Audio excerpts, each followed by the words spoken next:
अस्सलाम वालेकुम दोस्तों, उम्मीद है आप सब लोग खैरियत से होंगे। आज जो हम वीडियो बनाने जा रहे हैं इसमें आपको बताया जाएगा कि आप इनकम टैक्स रिटर्न सबमिट करवाने से पहले किस तरीके से आप ये जान सकते हैं कि एफपीआर के पास आपकी कौन सी मालूमात हैं। ये बहुत ही ज़रूरी है क्योंकि अगर भूल चूक में आपसे कोई ऐसी इन्फॉर्मेशन जो एफपीआर के पास है और आपने अगर अपनी इनकम टैक्स रिटर्न के अंदर डिक्लेयर नहीं की तो बाद में आपको प्रॉब्लम हो सकती है।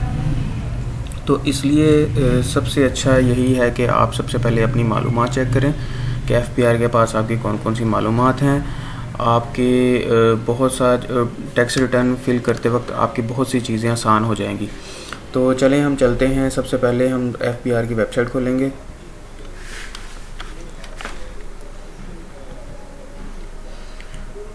www.fbr.gov.pk।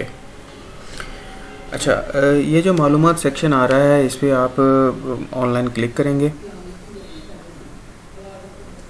अच्छा, इस पर दो ऑप्शन है।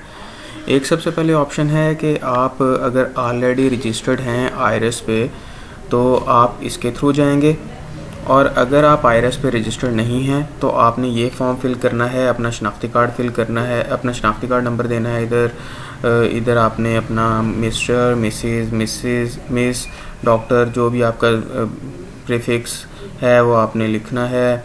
आपने इधर फर्स्ट नेम के ऊपर फर्स्ट नेम लिखना है, मिडिल नेम के ऊपर मिडिल नेम लिखना है, लास्ट नेम के ऊपर आपने लास्ट नेम लिखना है।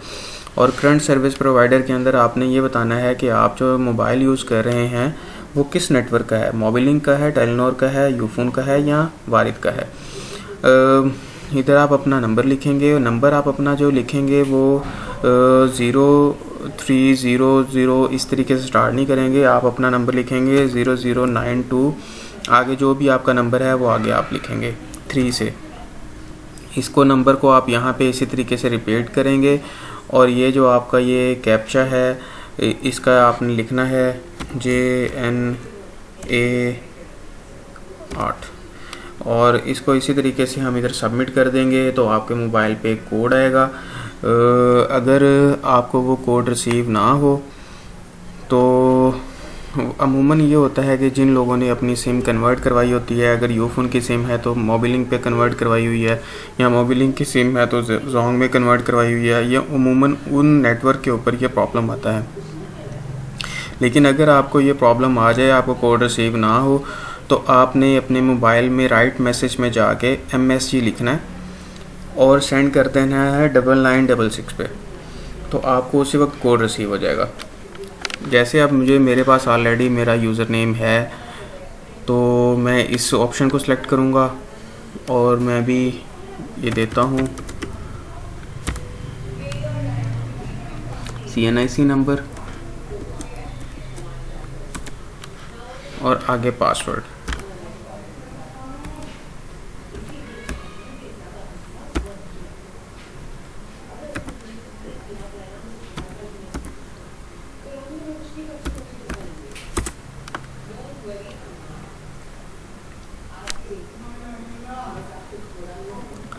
अच्छा, ये देखें जो जो एफबीआर के पास मेरी इंफॉर्मेशन है वो इधर जो है वो यूटिलिटीज़ के अंदर जो इन्फॉर्मेशन है इधर लिख दिया है। इधर ये सामने ये आपके ये दो का मतलब ये है कि दो यूटिलिटीज़ हैं जो एफबीआर के पास ऑप्शन एफबीआर के पास मेरी मालूमात है। इधर विद होल्डिंग बैंक के अंदर जो है वो एक बैंक के रिलेटेड मेरे बारे में इंफॉर्मेशन है, और इसी तरीके से अगर कोई और होता तो इधर विद होल्डिंग अदर्स में भी इधर कुछ ना कुछ जो लाइट चल रही होती या ये बटन हाईलाइटेड होता, इधर व्हीकल अगर होती तो इधर ये ऑप्शन दे रहा होता, फ्रीक्वेंट ट्रैवलर होता तो इधर अगर कोई डाटा वगैरह दिया होता तो इधर आ रहा होता, प्रॉपर्टी अगर मेरे नाम पे कोई प्रॉपर्टी होती तो इधर प्रॉपर्टी के रिलेटेड सारी इन्फॉर्मेशन होती।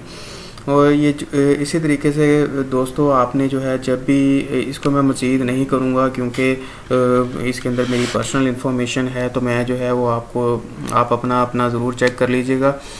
जो है ये बताने का मकसद ये था कि जब भी आप रिटर्न अपनी फ़िल करें सबसे पहले ये मालूमात सेक्शन में जाके अपनी जो है वो मालूमात ज़रूर चेक कर लें कि एफबीआर के पास आपकी कौन सी चीज़ें हैं, ताकि आपको कल को किसी किस्म का कोई मसला ना दरपेश हो। दोस्तों, ये जो कुछ मैं बना रहा हूँ ये आप लोगों के लिए बहुत फ़ायदेमंद है। आप लोग इससे फ़ायदा उठा सकते हैं। अगर आप चाहते हैं कि मैं इसी तरीके से वीडियोस बनाता रहूँ, तो मुझे मोटिवेट करने के लिए, मुझे इसी तरीके से मैं आप लोगों की हेल्प करता रहूँ, तो मुझे आप अच्छे से अच्छा काम करता रहूँ, तो मेरे चैनल को सब्सक्राइब करें, लाइक करें और वीडियो को ज़्यादा से ज़्यादा शेयर करें। Thank you so much.